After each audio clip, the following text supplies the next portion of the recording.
प्रकृति स्वभाव करोमि यद्य सकलं परस्मै नारायणाय समर्पयामि सच्चिदानन्दरूपाय विश्वोत्पत्त्यादि हेतवे तापत्रय विनाशाय श्रीकृष्णाय वयं नमः प्रार्थना नमस्कार नमस्करोमि अथ प्रदक्षिणां महा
सब सुख रहे तुम्हारी शरणा तुम हो तो डरना तुम रक्षक हो डरना आवन तेज सहारो आपे तीनों लोक आपसे करे भूत पिशाच निकट नहीं आए महावीर जब नाम सुनावे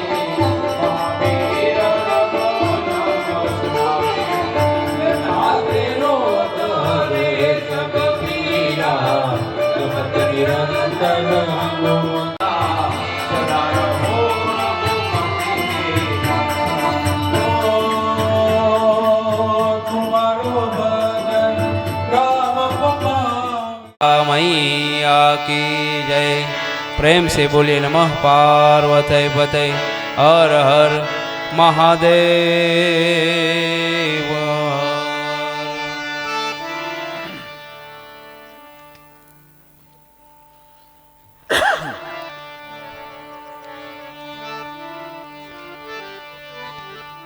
विनायकं गुरुं भानुं ब्रह्मा विष्णु महेश्वरा सरस्वतीं प्रणम्यादो सर्वकार्यार्थसिद्धये।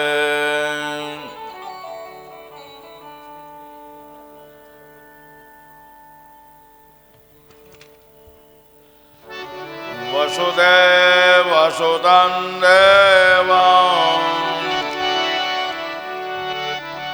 कंसचाणूरमर्दनं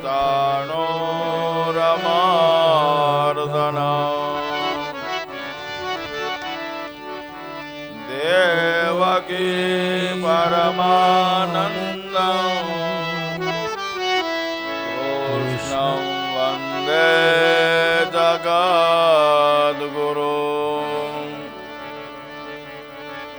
गुरुर्ब्रह्मा गुरुर्विष्णु गुरुर्देवो महेश्वरा गुरुर्साक्षात् परब्रह्मा तस्मै श्री गुरवे नमः। तस्मै श्री गुरवे नमः। चिन्ता सन्तानहन्तारो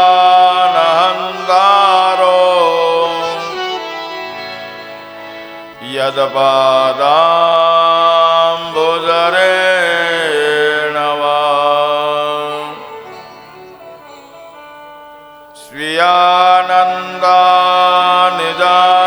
स्वीयानन्दानिजाचार्यान् प्रणमामि मुहुर्मुहुः।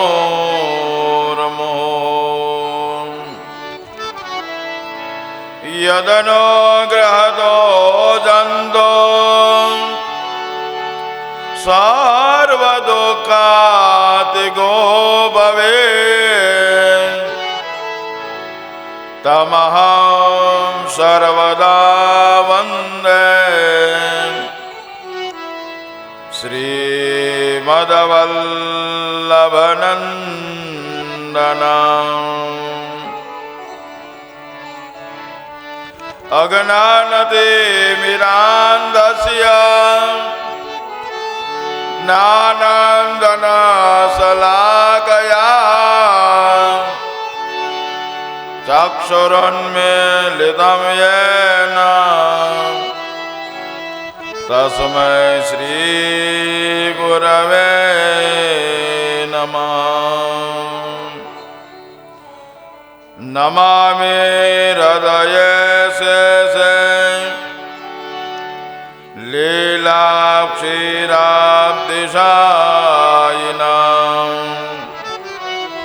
लक्ष्मीं सहस्रलीलाभिः सेव्यमानं कलानिधे।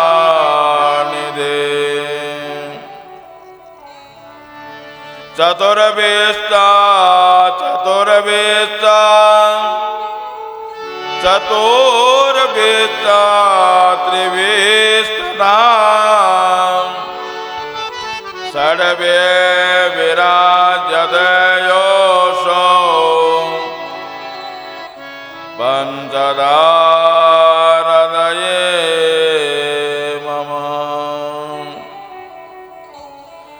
नमामि श्री बालकृष्ण यशोदोत्संगलालितं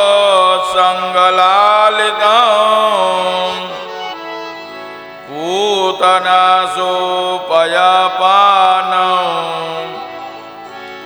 रक्षितासे सबालकम् नारायणं नमस्कृत्यं नरं चैव नरोत्तमम् देवीं सरस्वतीं व्यासो ततो जयमुदीरयेत् ततो जयमुदीरयेत् कृष्ण कन्हैयालाल की जय। हरे कृष्णा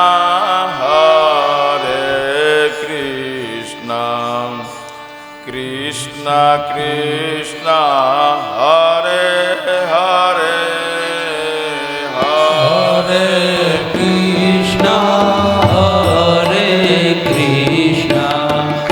कृष्ण कृष्ण हरे हरे हरे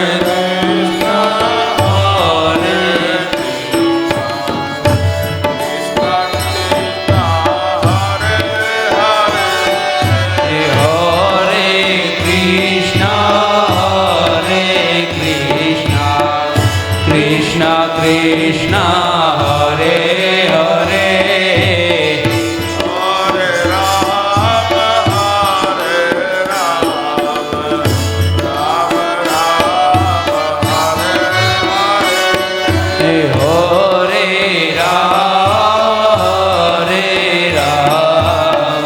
राम राम राम हरे हरे हरे राम राम हरे हरे हरे राम राम राम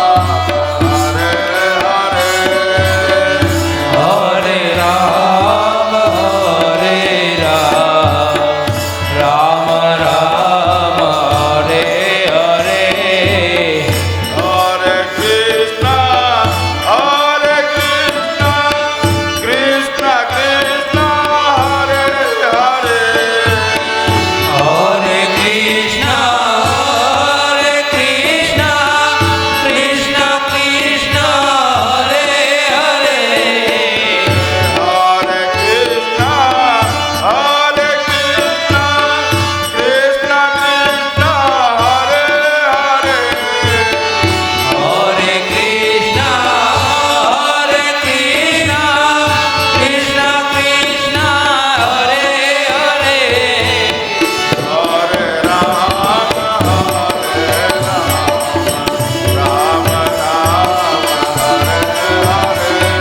हरे राम राम राम हरे हरे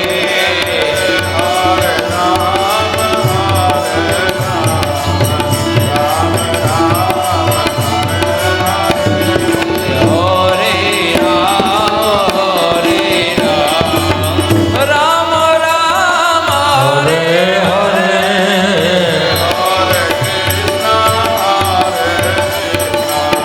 कृष्ण कृष्ण हरे हरे हरे कृष्ण कृष्ण कृष्ण हरे हरे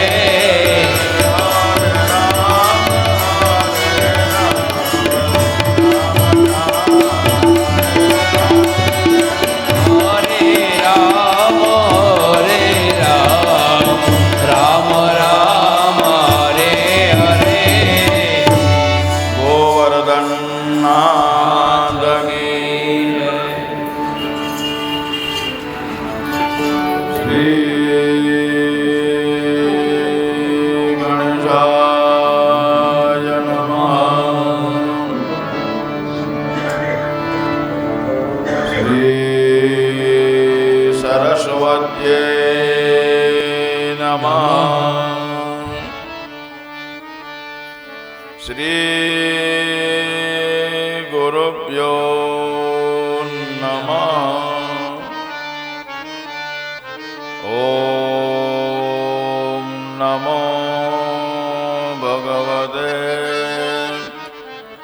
વાસુદેવાય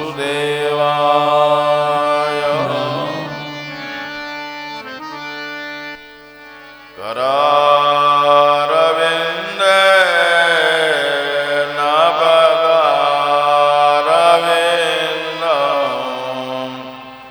મોકારવિંદે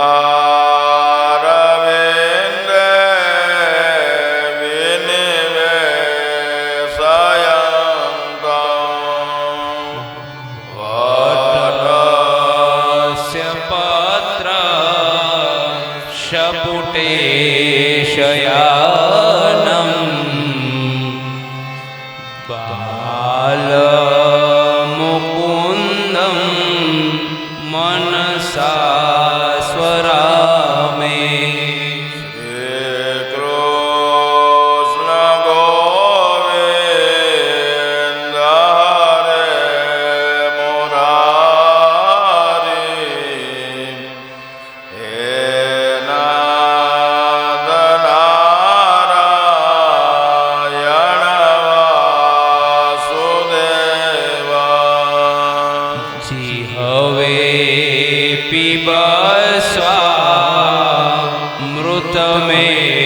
મૃતમેતદેવ ગોવિંદ દામોદર માધવેતી કરે તો કામા કિલ ગોપકાન્યા મોરારી પાદાન પ્રીતચિત્તવૃત્તે દત્યાદિકં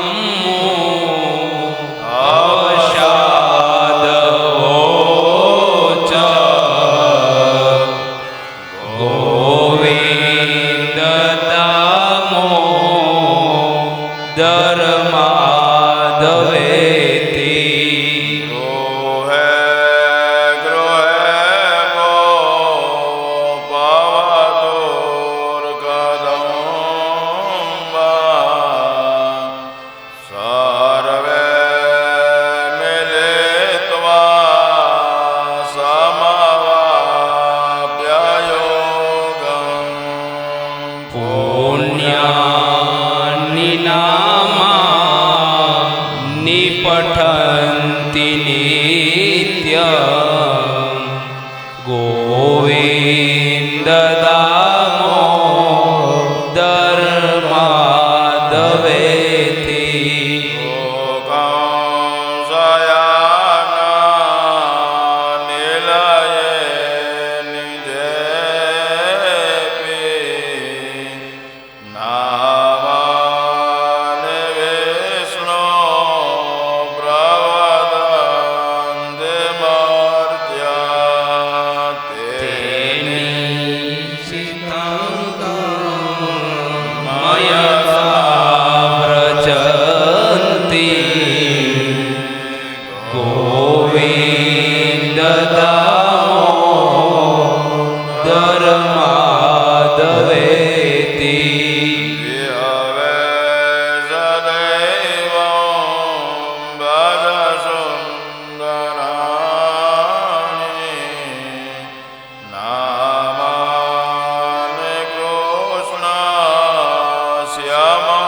ધર્માધવેથી ગોવિંદ નામો ધર્માધવેથી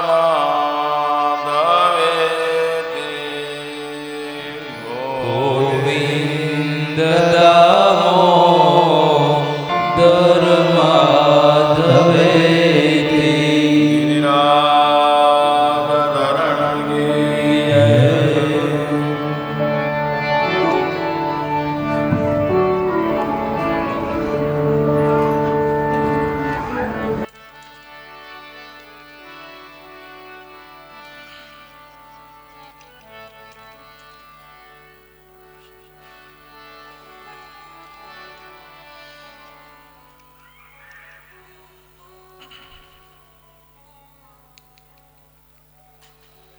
ગંગા નદીના ઘાટ ઉપર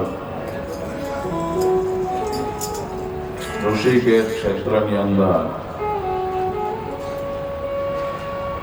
સરદારા પરિવાર દ્વારા સ્વર્ગસ્થ નાનજીભાઈ, જીતુભાઈ અને બેન દક્ષા તથા સમસ્ત પિતૃઓ મોક્ષાર્થ માટે થાય અને શ્રીમદ ભાગવત સપ્તાહ જ્ઞાન યોજના એમાં આજે આપણે ત્રીજા દિવસનું પ્રથમ સત્ર તો ગઈકાલની કથાની અંદર ભાગવતની અંદર ઉત્તમ અધિકારી સુખદેવજી મહારાજ અને પરીક્ષિત મહારાજ,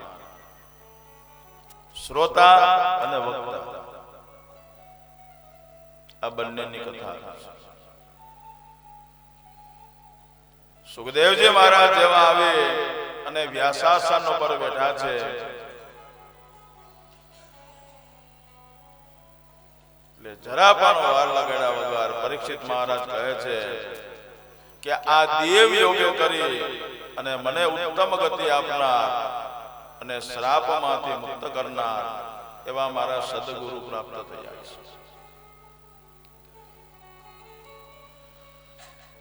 એટલે જ બતાવેલું છે કે શિષ્યને ગુરુ ગોતવા જવાનો, શિષ્યનો વિશ્વાસ દ્રઢ હોય એટલે ગુરુ આપમેળે આવે છે. જે ગુરુ આપમેળે મળેલા છે એ જ ઉદ્ધાર કરે છે. કારણ કે ગુરુની પાસે શિષ્યની જવાબદારી છે.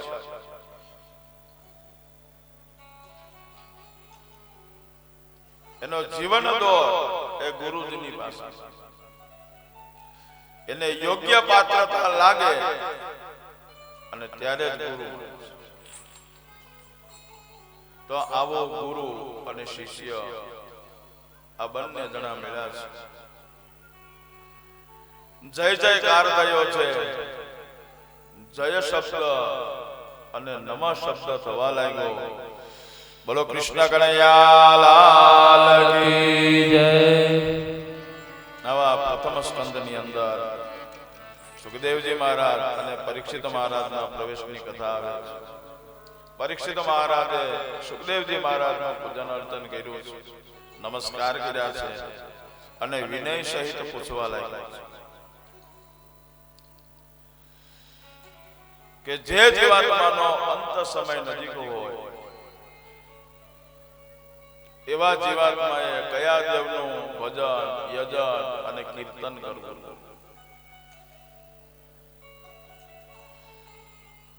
જ્યારે આ પ્રશ્નો કર્યા છે એટલે સુખદેવજી મહારાજ પ્રસન્ન થયા છે. સુખદેવજી મહારાજ પ્રસન્ન થાય અને બીજા સ્કંદના શરૂઆતની અંદર પહેલા અધ્યાયની અંદર પહેલો શ્લોક લખ્યો છે. વર્યાન સદે પ્રશ્ન કૃતો લોહિતો નૃપ આત્મા વિસમ્મદ પુંસા શ્રોતવ્યાદિ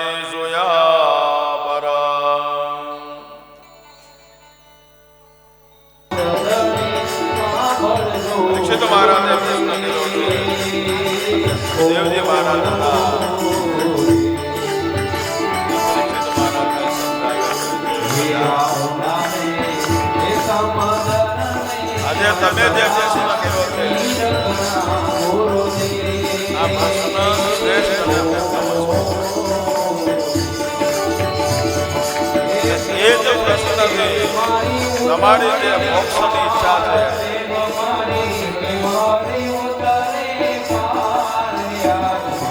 માટે નિરંતર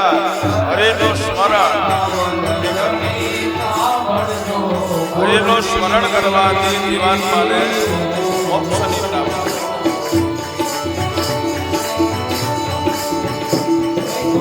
બાકી તો મનુષ્યનું જીવન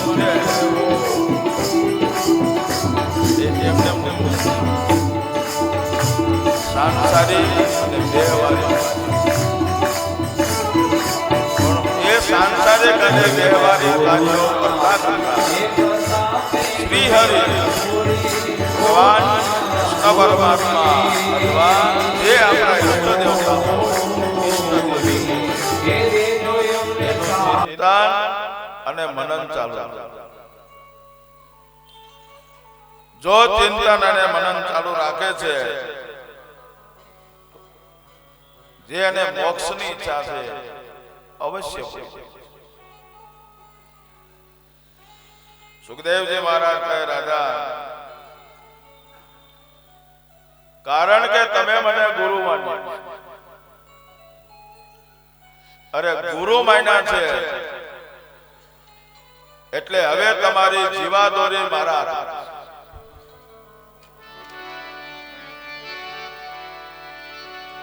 મારી ફરજ છે કે તમને મોક્ષ પ્રાપ્ત થવો જોઈએ. ગુરુ છે એમને એમ ન બને, ક્ષમતા હોય.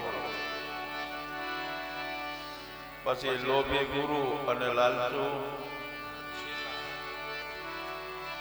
પછી એક વખત ગુરુ ને શિષ્ય હતા, બંને જણા આળસુ. એટલે ગુરુએ શિષ્યને કીધું, જો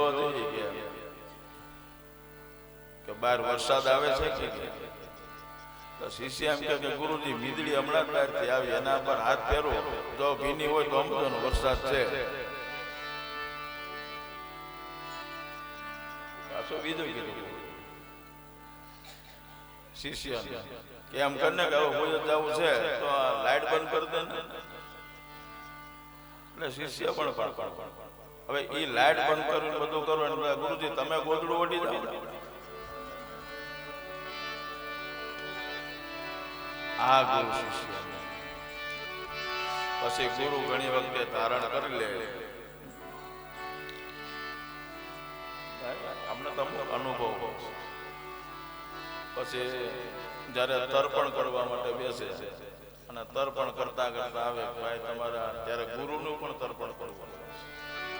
એટલે એમ કે ભાઈ તમારા ગુરુ કોણ છે? એટલે મને ધારણ તો કર્યા હવે નામની ખબર.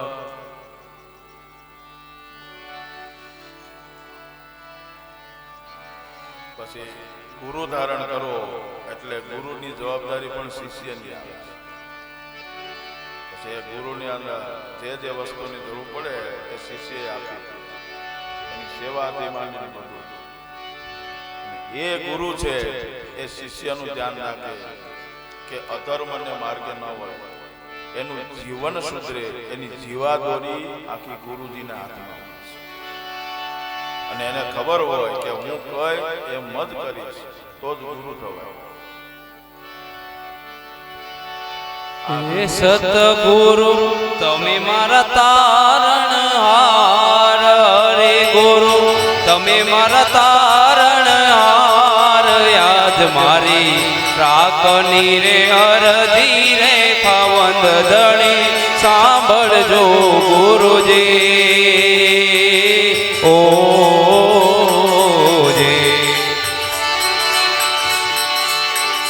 એવા ઊંડા રે એ સમદર ને અંસલા નીરગણા ગુરુજી. ઓ એ કેમ કરી બેડી મારી ઉતરે પાર, બેડી મારી કેમ કરી ઉતરે પાર, આજ મારી રાખની રે અરજી રે ખવંદ દણી સાંભળજો ગુરુજી.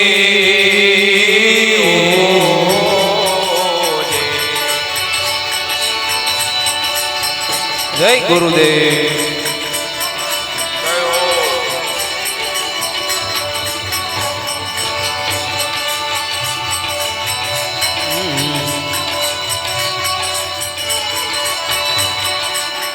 એવા ગુરુના એ પ્રતાપે ડુંગર પૂરી બોલિયા ગુરુજી. ઓજી એ દેજો અમને સાધુ ચરણોમાં વાસ, દેજો અમને સંત ચરણોમાં વાસ, આજ મારી રાખની અરજી રે કાવંદ દણે સાંભળજો ગુરુજી. ઓજી ગુરુજી. ઓ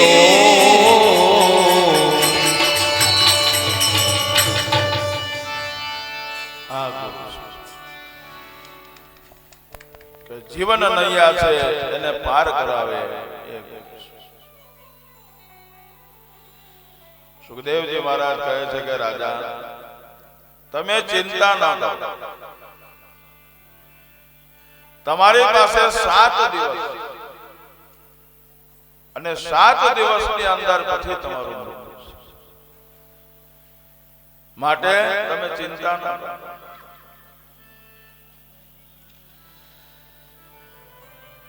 એટલે આપણને એવું થાય કે આ તો પરીક્ષિત મહારાજને ખબર હતી કે એને 7 દિવસે મૃત્યુ છે,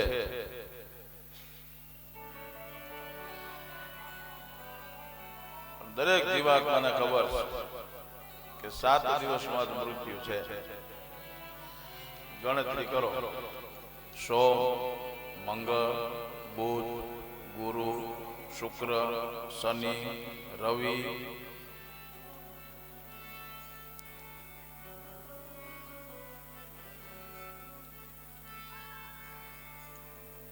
દરેક જીવાત્મા 7 માંથી 1 દિવસ નક્કી.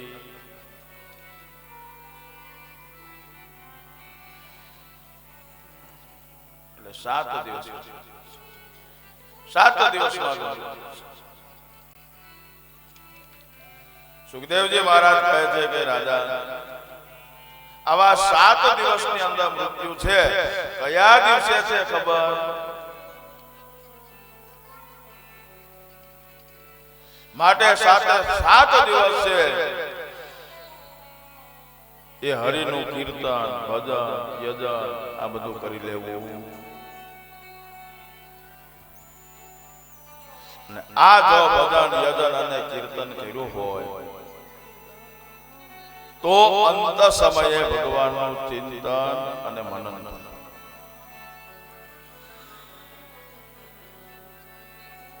એ જ આ વસ્તુ ભગવાન કૃષ્ણ પરમાત્માએ મહાભારતના યુદ્ધની અંદર જ્યારે ગીતાજી કીધા છે, એ ગીતાજીના 8મા અધ્યાયની અંદર 5મો શ્લોક બતાવ્યો સાંખ્ય યોગમાં. સાંખ્ય યોગમાં ભગવાન કહે છે અંતકાલે તમામેવ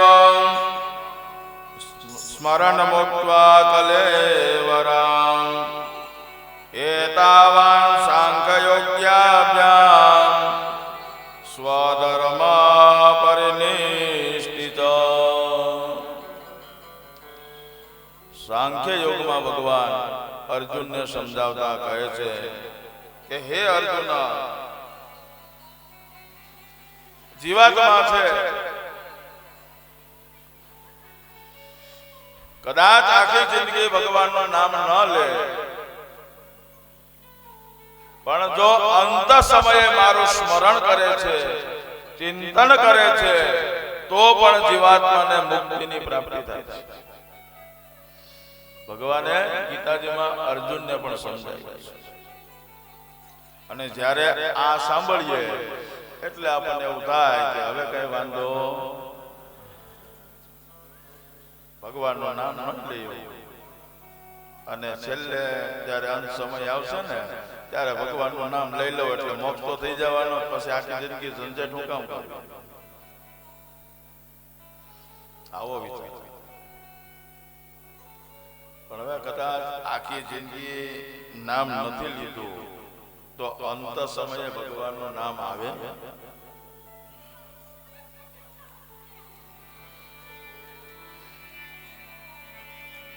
જગતના પિતા એવા શ્રી રામના પિતાજી એટલે દશરથ રાજા છે. તો એ દશરથ રાજાને પણ સંશય છે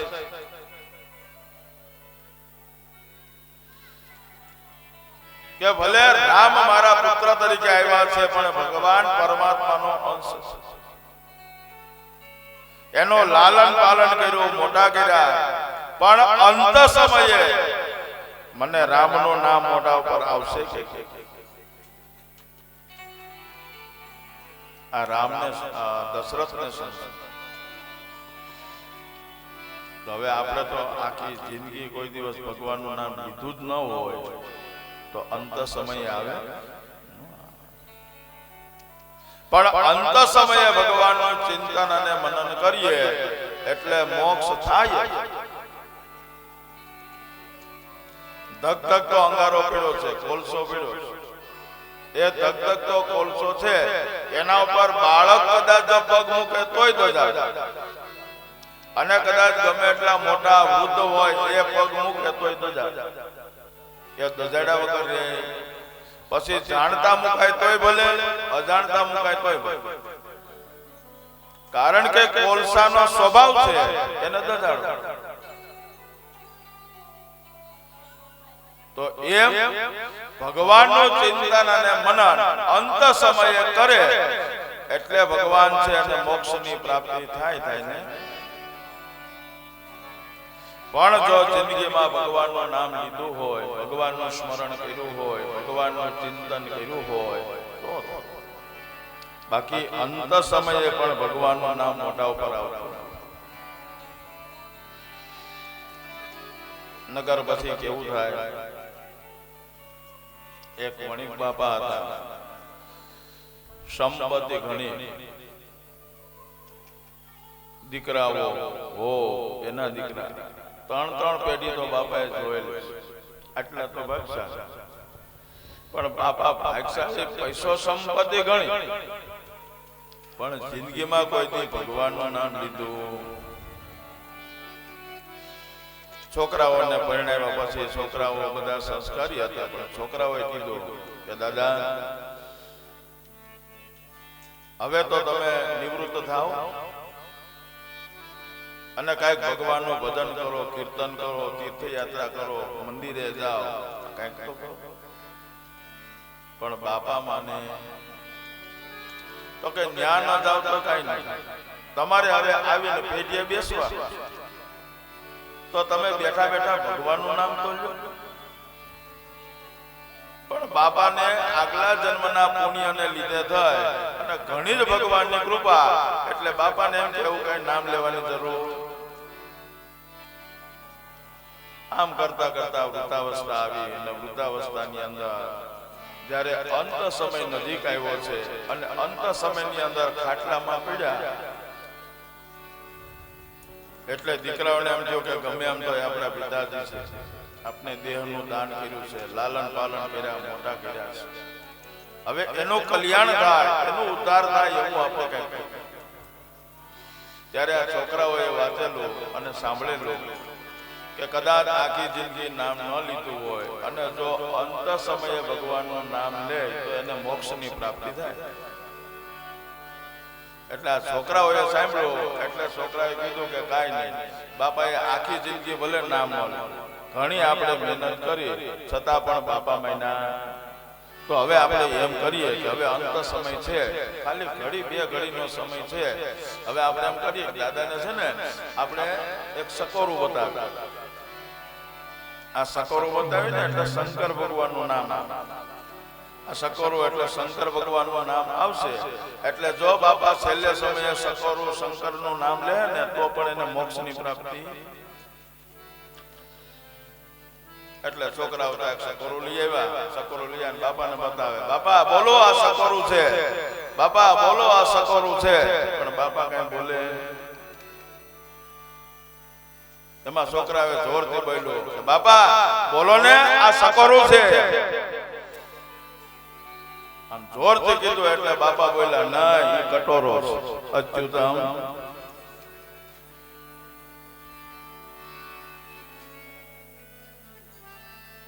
એટલે જો આખી જિંદગી ભગવાનનું કઈક નામ લીધું હોય ને તો અંત સમયે ભગવાનનું નામ, બાકી ભગવાનનું નામ છે એ પણ આવતું નથી. એવું સુખદેવજી મહારાજ કહે છે કે રાજા, તો આવા અંત સમયની અંદર જીવાત્માને મોક્ષ આપનાર ઘણા જ ગ્રંથો છે. અને ગરુડ પુરાણની અંદર પણ ભગવાને કીધેલું છે. ગરુડ પુરાણમાં ભગવાન કહે છે કે જીવાત્માના અંત સમય જ્યારે નજીક હોય ત્યારે ત્યાંના કુટુંબીજનો, પુત્ર અને પૌત્રાદિકો બધા બેસી અને ભાગવતના શ્લોકો ગાય, અથવા તો ભગવાનનું સ્મરણ અને ચિંતન કરે, અથવા તો બતાવેલું છે કે ગોપી ચંદન છે, તુલસી છે અને ગંગાજળ છે, આવું એના મુખમાં આપે.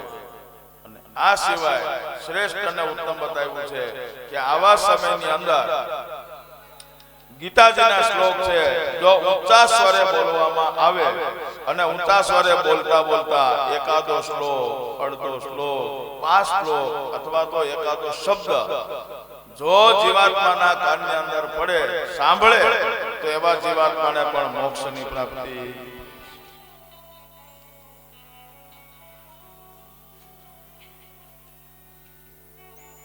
ભગવાને આચાર્ય કીધું છે ત્યારે આપણે કરીએ પણ એવું.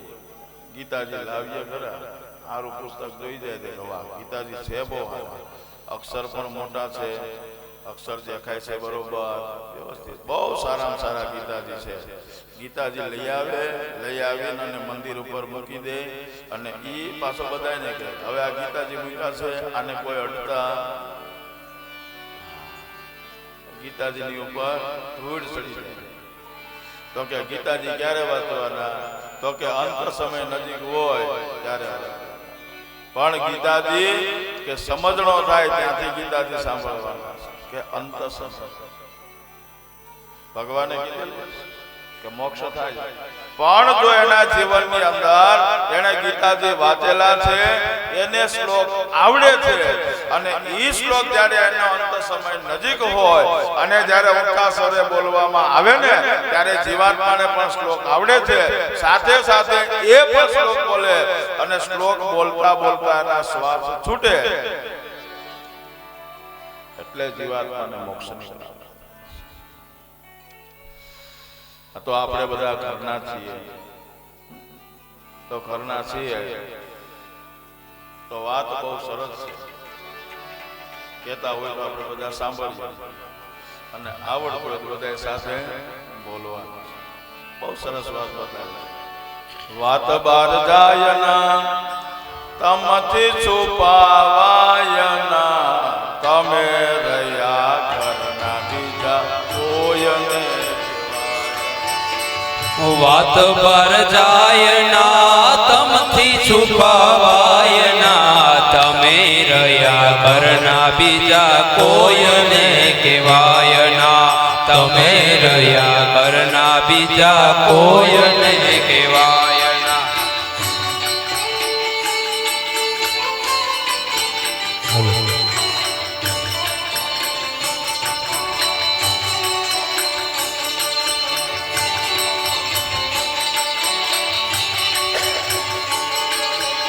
એ દુનિયામાં કોઈ એક દાખલો બતાવો, ગીતા વાંચીને થયું કોઈ હોય બાવો.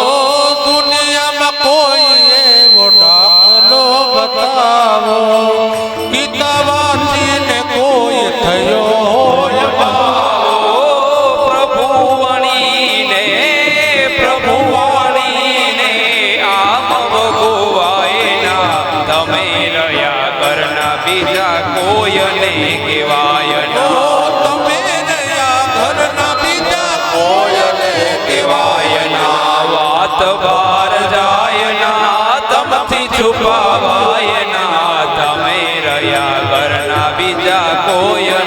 કહેવાય ના. તમે રહ્યા ઘરના બીજા કોઈને કહેવાય. બધા ઘરના છો એટલે કહેવાય કે ગીતાજી છે અંત સમયે વાંચવાની નથી, જીવનની અંદર વાંચવાની. ઘણી વખત એમ કે તો આ ગીતા સાંભળીને અર્જુન ઉભો થયો અને અધર્મની સાથે લડ્યો, એવા આ ગીતાજી છે. ગીતા સાંભળીને અર્જુન ઊભો થયો.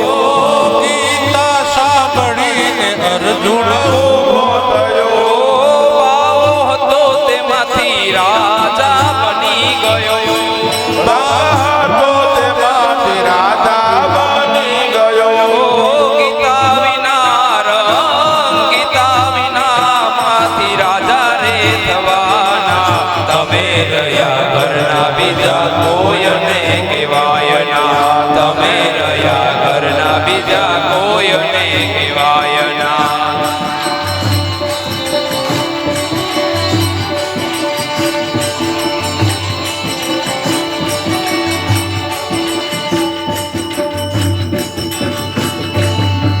આવા ગીતાજી.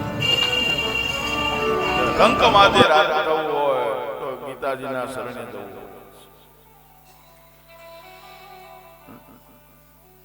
જીવનની અંદર જેટલા પ્રશ્નો આવે છે એ બધા જ પ્રશ્નોનું નિવારણ ગીતાજીમાં બતાવે છે. જીવનની અંદર જો ગીતાજી ઉતાર્યા હોય ને તો અત્યારના જે અપમૃત્યુના કેસો બને છે એ ના થાય. ઘણા એવા છે કે જેનાથી સમજણ આવે એટલે માણસને શક્તિ મળે. આ શક્તિથી જીવાત્મા છે એ જીવન મૈયાને પાર કરે. આવી તાકાત ગીતાજી. પણ કીધું એમ અંત સમયની ગીતાજી. ગીતાજી છેલ્લે ને પણ પહેલે શરૂઆત. હવે આ ગીતાજીનો સુખદેવજી મહારાજ કહે છે કે રાજા,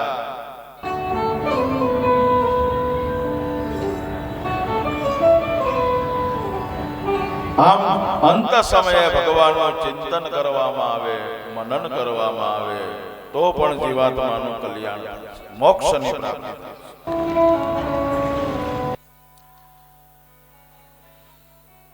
તો અંત સમય કોનો છે? અંત સમય ત્યારે થાય કે જીવનની અંદર ભગવત કાર્ય કરતા કરતા જેને દેહ છોડ્યો છે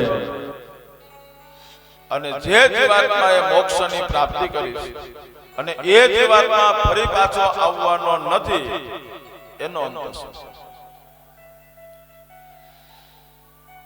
બાકી તો જન્મ અને મૃત્યુ આનું ચક્કર ચાલ્યા. જે અહીંથી જાય છે એ ફરી પાછો જન્મે છે, જ્યારે જન્મે છે ફરી પાછો મૃત્યુ છેલ્લી ઘડી હોય. પણ અંત સમય જેનો છે કે જે ફરી પાછો આવવાનો, એમાં પણ ભગવાને કીધેલું છે યદગત્વા નિવર્તન્તે તદ્ધામ પરમમ. જે ગયેલો જીવાત્મા છે પરમધામને પ્રાપ્ત કરે છે એને ફરી પાછું અહીંયા આવવું પડતું, એનો અંત. સુખદેવજી મહારાજ કહે છે રાજા, તો તમને તો મૃત્યુની ખબર છે, તો મૃત્યુની ખબર છે તો સાવધાન થઈ જાઓ અને તમારો અંત સમય સુધારો. ત્યારે અંત સમય માટે થાય અને ભગવાને ઘણા જ સંકેતો આપ્યા છે. કારણ કે ભગવાન છે નોટિસ આપ્યા પહેલા મૃત્યુ આવતું કાળ છે ને એ પહેલા ભગવાન નોટિસો મોકલે. મૃત્યુ નજીક હોય એટલે ઘણી નોટિસો બતાવે. શું કામે? કારણ કે આપણે ભગવાનના છે. દીકરાની ચિંતા કોને હોય? તો કે મા બાપ. તો મા બાપની ચિંતા છે તો એવી જ રીતના ભગવાનને પણ આપણી ચિંતા છે. આપણી ચિંતા છે એટલે પેલા સાવધાન કરે, સમજાવે કે હજી સમજી જા, તારી પાસે સમય છે, સુધરી જા અને અંત સમય તારો સુધાર. એટલે ભગવાન નોટિસો ઘણી જ નોટિસો છે. તો એમાં પહેલી નોટિસ બતાવી કે જેવા સૂર્યનારાયણ આથમે એટલે ઉત્તર દિશાની અંદર ધ્રુવનો તારો, આ ધ્રુવનો તારો સ્વસ્થ દેખાય, સારો દેખાય ત્યાં સુધી વાંધો નહીં. પણ ધ્રુવનો તારો જ્યારે ઝાંખો દેખાય એટલે સમજવાનો અંત સમય નજીક. બીજું બતાવ્યું છે કે કૂતરાઓ છે એ ઊંચું મોટું કરી શ્વાન, અને જ્યારે કર્કશ અવાજે રડવા લાગે એટલે સમજવાનું કે અંત સમય નજીક. ત્યાર પછી બતાવ્યું છે કે બંને કાનની અંદર આંગળી દબાવો ને, એટલે આંગળી દબાવો એટલે અંદરના ધબકારા ચોખ્ખા સમજાય, અને એ આંગળી નાખી અને બરોબર સાંભળો. સ્વસ્થ દેખાય ત્યાં સુધી વાંધો નહીં, પણ જ્યારે ત્રુટક સંભળાય એટલે સમજવાનું કે અંત સમય, મૃત્યુ નજીક. અહીંયા ટ્રાય ન કરતા, અહીંયા બધા વ્યવસ્થિત જ છે. ભગવાનની કૃપા સારું છે. પણ એ શાંત જીતે જયારે બેસો ને ત્યારે જોજો. ત્યાર પછી ઘણી જ નોટિસોની અંદર કે ભગવાનને આપણી ચિંતા થાય એટલે નોટિસ મોકલે. નોટિસ કે એટલે કહે છે કે હજી પણ સમય છે, ભગવાન આપણે સમય આપે, એ સમજાવવા માટે તેને મોકલે. તો બીજી મોકલે એટલે ધીમે ધીમે પેલા શું કરે, વાળ કાળા હોય એ મંડે સફેદ થવા. આ ભગવાનની નોટિસ. પણ સફેદ થઈ જાય એટલે ફરી પાછા આપણે રંગરોગાન ભગવાનની સામે પછી બીજી નોટિસ મોકલે. એટલે ભગવાન કે આને અત્યાર સુધી બહુ સાંભળ્યું, જો સાંભળવામાં જ રહે ને તો એ મારા તરફ વળશે. એટલે ભગવાન જે છે કાનની ઇન્દ્રિયો છે ધીમી પાડતી, કે ઓછું સાંભળે ને તો મારા તરફ વળે. પણ એમાંય સામે પડ્યું, મશીન ફિટ કરી દે, બરોબર સંભળાય. પછી ભગવાનને વધારે ચિંતા થાય કે હવે આનાથી પતશે નહીં, હવે જો આ તમે ખાય ને તો પતશે નહીં, બીમાર પડશે અને મારું ભજન કરી નહીં શકે. એટલે ભગવાન એને અંત સમય સુધી સ્વસ્થ રહેવા માટે થાય. અને ભગવાન છે ધીમે ધીમે જોજો, બાળક જન્મે ને ત્યારે દાંત નથી હોય, એટલે ત્યાં સ્ટોક ન હોય એવું નથી, સ્ટોક હોય જ છે. પણ ભગવાન બાળક જન્મે એટલે દાંત નથી આવ્યા. કારણ કે અત્યારના સમયની ખબર કે જો આ દાંત આવશું ને તો આ માણસે દાબેલી ખાય. પણ પક્ષે જેવો 6 મહિનાનો થાય પછી એક દાંત મળે, દાંત પેલા અને છેલ્લે આવે શું, દાડા. કારણ કે ભગવાનને ખબર છે કે આ ગમે એવું હવે ખાય તો પચી જાય, એટલે ભગવાન છેલ્લે દાડ આપે. એમ જ તમે જોવો કે જ્યારે અવસ્થા થાય એટલે પેલા જાય હું દાડ પેલા જાય. કારણ કે ભગવાનને ખબર પાછી હવે જો આ ખાય તો પાછો બીમાર, એટલે ડાયટ પેલા. પણ આપણે તો સામે નો ચોખ્ખા બી કરાય. પછી ન ખવાય તો સિંગદાણાની ખાંડીને પણ ખાય તો. પણ ભગવાન કયા પક્ષે બાળક જન્મે ત્યારે દૂધ અને ખીચડી ખવડાવો. એટલે જ ભગવાન ડાયટ લઈ લે કે અટાણુંથી ખૂબ ખાધું, હવે ફરી પાછી દૂધ અને આ બધી નોટિસો. અને જો તો બાળકને બધા પ્રેમ કરે. શું કામે? એનો નિસ્વાર્થ પ્રેમ છે, નિર્દોષ છે. નિર્દોષ છે એટલે એની સાથે બધા પ્રેમ કરે છે. અને બાળક જે છે બધા પાસે જાય. અને બાળક જ્યારે જન્મે છે અને 6ઠો દિવસ આવે એટલે આપણે એને શું પહેરાવીએ? છઠ્ઠીઓ. આ છઠ્ઠીઓ પહેરાવો, એમાં કિસ્સું હોય નથી, કિસ્સું નથી એટલે બધા એને પ્રેમ. અત્યારે તો વરાદીનું થાય તો 7-8 કિસ્સા તો ત્યાંથી આવી ગયા. એટલે એને બધા પ્રેમ કરે.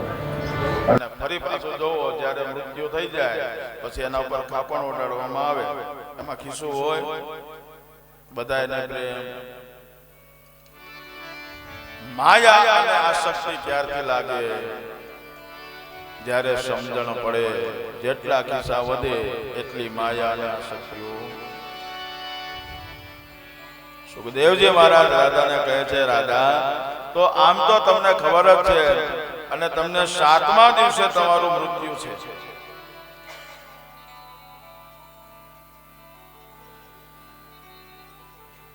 એમ દરેક જીવાત્માને છે. ભગવાન પેલા કાળ નોટિસ આપે છે અને નોટિસ આપ્યા પછી જ મૃત્યુ આવે છે. પણ એ નોટિસોને જે પુણ્યશાળી જીવાત્મા છે એ પુણ્યશાળી જીવાત્મા નોટિસો ઓળખી જાય છે અને અંત સમયે ભગવાનનું ચિંતન અને મનન કરતા કરતા મોક્ષ ગતિને પ્રાપ્ત. આ ઘર નથી તમારું, કરશો ના મારું મારું.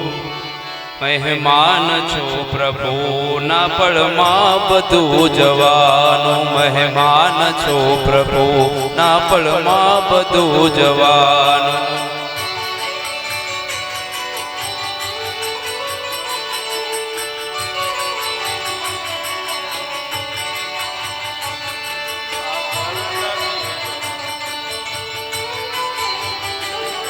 આ ઘર નથી તમારું, કરશો ન મારું મારું. આ ઘર નથી તમારું, કરશો ન મારું મારું. આ ઘર નથી તમારું, કરશો ન મારું મારું.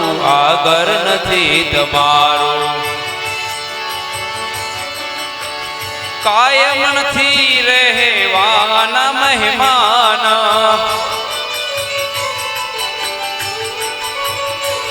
કાયમ નથી રહેવાનું મહેમાન 4 દિનના. સુંગદ મૂકી જવાનું, સુંગદ મૂકી જવાનું એહસાન છે તમારા. ઘર નથી તમારું, કરશો ના મારું. ઘર નથી તમારું, કરશો આ ઘર નથી તમારું, કરશો ના મારું મારું. આ ઘર નથી તમારું, કરશો ના મારું મારું. આ ઘર નથી. ભગવાને 100 વર્ષના ભટ્ટા ઉપર આપેલું છે. પણ જીવાત્મા છે પોતાનું સમજી ચકડી અને બેસી. કદાચ ગમે એટલું કમાયેલું હોય પણ સાથે આવતું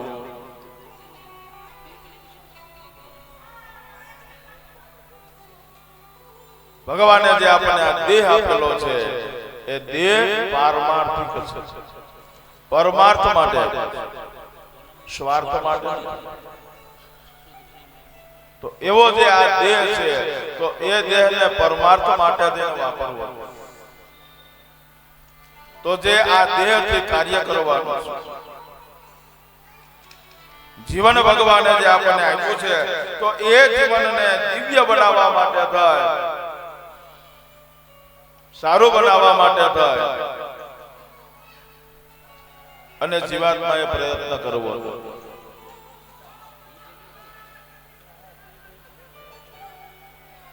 જીવનની અંદર અરમાનો હોવા. અરમાન પણ કેવા. એક જ અરમાન છે મને, મારું જીવન સુગંધી બને. ફૂલડું બનું કે ભલે તું ફસળી થાવું. આશા છે સામગ્રી પૂજા નિધાવું. એવું જીવન હોવું જોઈએ કે ભગવાનના શરણમાં જાઓ તો કદાચ ભલે ફૂલડું બનો અને ફૂલ બને અને ભગવાનની પાસે જવું. ભગવાનની સામગ્રી એટલે આપણું આ જીવન છે, એ જીવન ભગવાનનો પ્રસાદ છે. એ સામગ્રી આમ પ્રસાદ સમજી અને એનો ઉપભોગ કરો.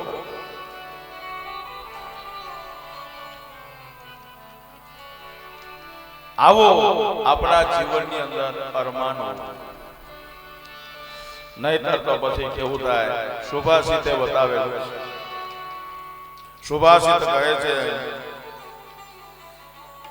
કે એક સ્મશાનની અંદર એક મળદું પડ્યું, ચેતન વિહોણું શરીર. આ જે શરીર સ્મશાનમાં પડ્યું છે અને જંગલમાં ફરતું જે શિયાળ હતું, આ શિયાળને ભૂખ બહુ લાગે, ખાવાનું કઈ મેળવું નહીં.